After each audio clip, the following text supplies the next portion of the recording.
जैसा कि मेरे दोस्तों ने कहा, ये सर्वविदित है कि छत्तीसगढ़ में बुरी हार की तरफ अग्रसर है बीजेपी। पूरी दुनिया जानती है, वो जानते हैं, और हर मापदंड से ये सर्वविदित है। यह भी सर्वविदित है कि ईडी के साथ साझेदारी कह लीजिए, पार्टनरशिप, गठबंधन कह लीजिए, सहयोग कह लीजिए, ईडी के साथ साझेदारी, गठबंधन और सहयोग बीजेपी सरकार और बीजेपी पार्टी का तीव्रता से बढ़ रहा है जैसे जैसे वो हार उनके पास आ रही है।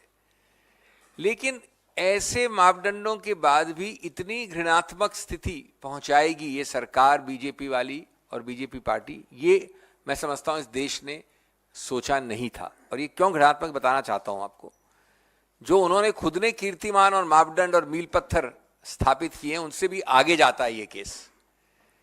ये इसमें एक मजाकिया बात यह है कि 1.5 वर्ष पहले जो पहला कोतवाल है, यानी छत्तीसगढ़ पुलिस, वो पहला कोतवाल जांच शुरू कर देता है, अभियुक्त बना देता है, बहुत सारी चीजें जब्त कर लेता है, और उसके 1.5 साल बाद चुनाव के बीच में 4 दिन बचे हैं पहले प्रसंग के, और 15 दिन में सब कुछ ओवर है छत्तीसगढ़ में। उसके 1.5 साल बाद दूसरा कोतवाल छलांग लगाता है केंद्र सरकार के निर्देश पे, यानी ईडी, और कई कर्मचारियों के ऊपर प्रताड़नाएं करता है, जो बताने वाला हूं मैं आपको किस प्रकार की प्रताड़नाएं।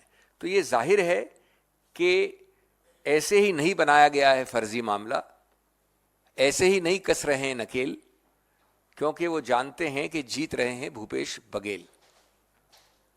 मैं आपको इसके बारे में बताऊं साहब, हम आपको देने वाले हैं अभी दस्तावेज, जिसमें एक चार्ट है पीछे। ये दुर्भाग्य की चार्ट है और रोचक चार्ट भी है। 2022 मार्च से लेके अभी तक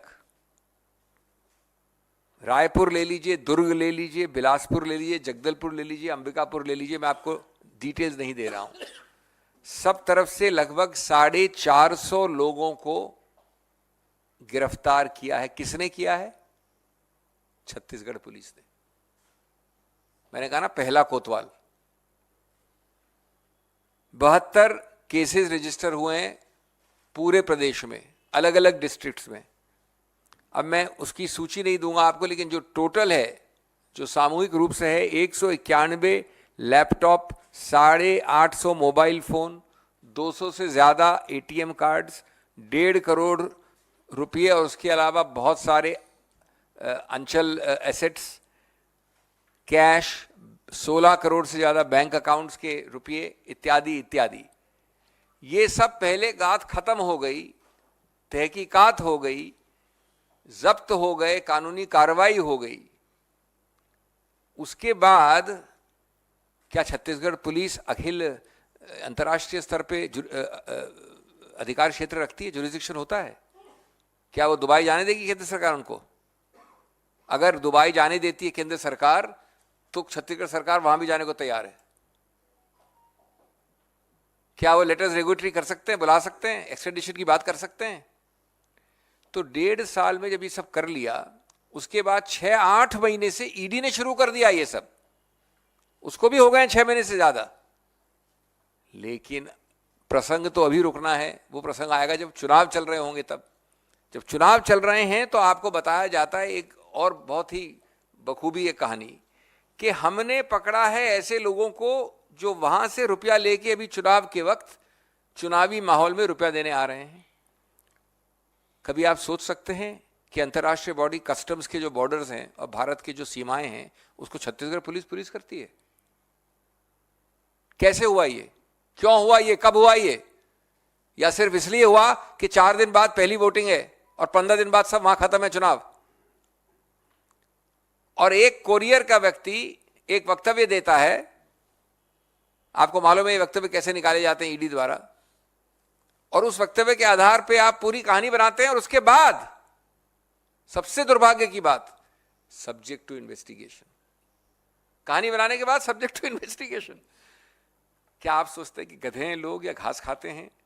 उनकी आप इंटेलिजेंस को अपमानित कर रहे हैं कि हम पहले आरोप लगा देंगे, चुनाव के वक्त हम रेड कर देंगे, एक व्यक्ति का हम वक्तव्य ले लेंगे और बाद में हम इन्वेस्टिगेट करेंगे। जो इन्वेस्टिगेशन छत्तीसगढ़ पुलिस ने करके आपको 1.5 साल पहले दे दिया है, 1 साल पहले दे दिया है, कभी आपने देखा है ऐसा? और मैं आपको बताना चाहता हूं प्रताड़नाओं के बारे में।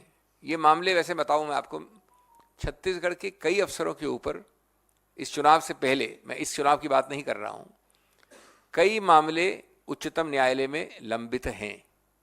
प्रताड़नाएं कई जगह हुई हैं और लगभग 10 ऑर्डर या 8 ऑर्डर आदेश उच्चतम न्यायालय के आंतरिक रूप से स्टे ऑर्डर्स इन व्यक्तियों को मिले हैं, अफसरों को, छत्तीसगढ़ के अफसरों को, भूपेश बघेल सरकार के अफसरों को। उसमें हम पेश भी हो रहे हैं। अगली तिथि उसकी 22 नवंबर है। अब जो ये नाम आपको बताए जा रहे हैं वो जानबूझकर बिना किसी तथ्य के वो लोगों के नाम लिए जा रहे हैं जो बघेल सरकार के काम में असिस्टेंस देते हैं, मुख्यमंत्री के ऑफिस को सहायता देते हैं। पॉलिटिकल एडवाइजर विनोद वर्मा, मनीष बंछोर, आशीष वर्मा, विजय भाटिया इत्यादि इत्यादि ये नाम हैं। इनके बारे में अभी तक एक तथ्य चार्जशीट पे नहीं दिया गया है। इनको बताया नहीं जाता है कि तुम अभियुक्त हो या साक्ष्य के रूप से बुलाए जा रहे हो, एज ए विटनेस और as an accused. Vinod Verma के यहां रेड करते हैं तो वो कुछ ऐसी चीजें लेते हैं जिसकी रिसीट्स उठाई जाती हैं, 16 साल पुरानी परचेजेस हैं, 16 इयर्स। विजय भाटिया के यहां जाते, वो खुद अस्पताल में हैं, उनकी बीवी बीमार हैं, रेड के दौरान उनको अटैक होता है, फिर भी उनकी जांच की जाती है। उसके बाद भाटिया जी मुंबई के अस्पताल में भर्ती होते हैं, वहां भी जाकर प्रश्नोत्तर होता है। ये ईडी है, इलेक्शन डिपार्टमेंट है बीजेपी का, या क्रूरता का एक द्योतक है? और ये सब होता है लगभग एक ऐसी चीज के विषय में जो 1-1.5 साल पहले से चल रही है। मैं हिंदी में अपनी बात संक्षिप्त में खत्म करने से पहले ये कहना चाहूंगा कि आज ये प्रवर्तन निदेशालय जिसको कहा जाता है, जिसने अपनी पूरी विश्वसनीयता खो दी है, खत्म कर दी है, वो आज झूठ का कार्यालय है, प्रवर्तन कार्यालय नहीं है। पूरी तरह से झूठ का पुलंदा है। तोता अगर किसी को आप कह सकते हैं तो तोता ये है। और आप तोते की पूरी प्रक्रिया देख रहे हैं।